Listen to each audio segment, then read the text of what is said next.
Louange à toi, Seigneur éternel, mon Dieu, mon roi. Merci pour ce moment que tu nous accordes, Seigneur, de continuer à découvrir, Seigneur, ta parole. Merci encore pour tous les combats, Seigneur éternel, que tu remportes à chaque instant pour nous. Merci pour le don de la vie. Merci, Seigneur éternel. Au nom de Jésus-Christ. Shalom mes bien-aimés frères et sœurs en Jésus-Christ.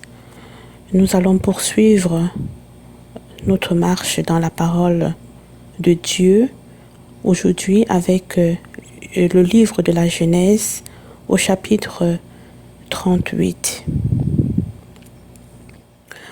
En ce temps-là, Judas s'éloigna de ses frères et se retira vers un homme d'Adulam nommé Hira. Là, Judas vit la fille d'un Cananéen nommé Shua. Il la prit pour femme et alla vers elle. Elle devint enceinte et enfanta un fils qu'elle appela Er. Elle devint encore enceinte et enfanta un fils qu'elle appela Onan. Elle enfanta de nouveau un fils qu'elle appela Shéla. Judas était à Zib quand elle enfanta. Judas prit pour Er, son premier-né, une femme nommée Tamar. Er, premier-né de Judas, était méchant aux yeux de l'Éternel, et l'Éternel le fit mourir. Alors Judas dit à Onan, « Va vers la femme de ton frère, prends-la comme beau-frère, et suscite une postérité à ton frère. » Onan, sachant que cette postérité ne serait pas à lui, se souillait à terre lorsqu'il allait vers la femme de son frère, afin de ne pas donner de postérité à son frère. Ce qu'il faisait déplut à l'Éternel, qui le fit aussi mourir. Alors Judas dit à Tamar, sa belle-fille, « Demeure veuve dans la maison de ton père, jusqu'à ce que Shéla, mon fils, soit grand. » Il parlait ainsi dans la crainte que Shéla ne mourût comme ses frères. Tamar s'en alla et elle habita dans la maison de son père. Les jours s'écoulèrent et la fille de Shua, femme de Judas, mourut. Lorsque Judas fut consolé, il monta à Timna vers ceux qui tondaient ses brebis, lui et son ami Hira, l'Adulamite. On en informa Tamar et on lui dit, « Voici ton beau-père qui monte à Timna pour tondre ses brebis. » Alors, elle ôta ses habits de veuve et se couvrit d'un voile et s'enveloppa. Et elle s'assit à l'entrée d'Énaïm sur le chemin de Timna, car elle voyait que Shéla était devenu grand et qu'elle ne lui était point donnée pour femme. Judas la vit et la prit pour une prostituée parce qu'elle avait couvert son visage. Il aborda sur le chemin et dit, « Laisse-moi aller avec toi. » Car il ne connut pas que c'était sa belle-fille.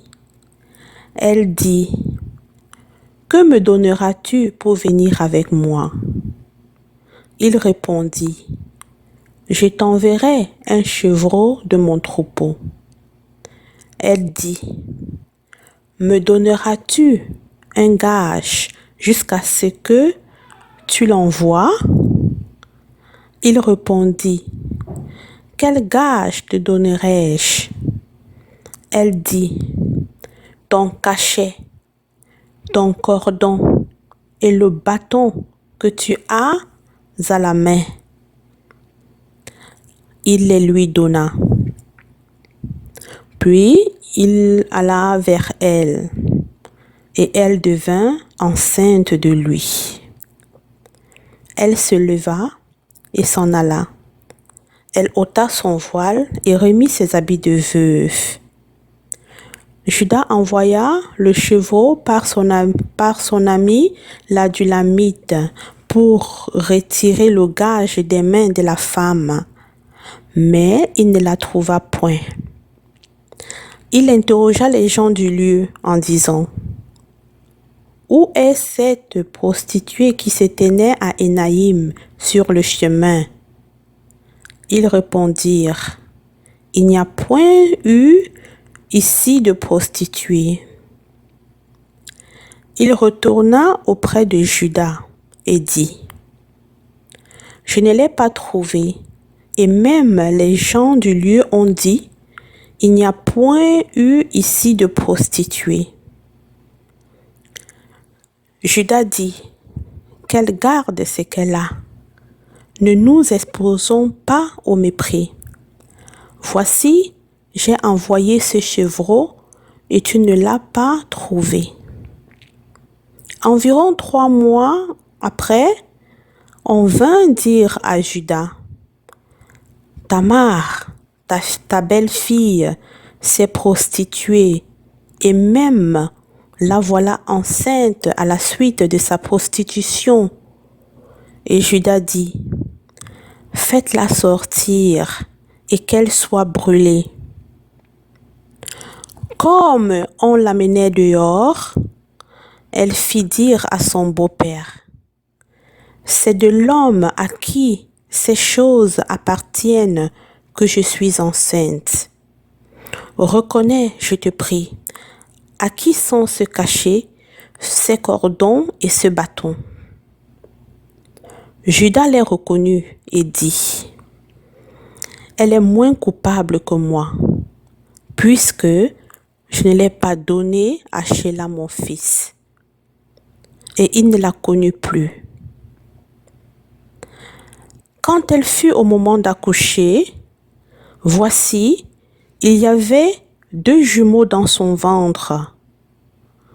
Et pendant l'accouchement, il y en a eu un qui présenta la main. La sage-femme la prit et y attacha un fil cramoisi en disant, celui-ci sort le premier. Mais il retira la main et son frère sortit. Alors la sage-femme dit, quelle brèche tu as faite? Et elle lui donna le nom de Pérette. Ensuite sortit son frère qui avait à la main le fil cramoisi.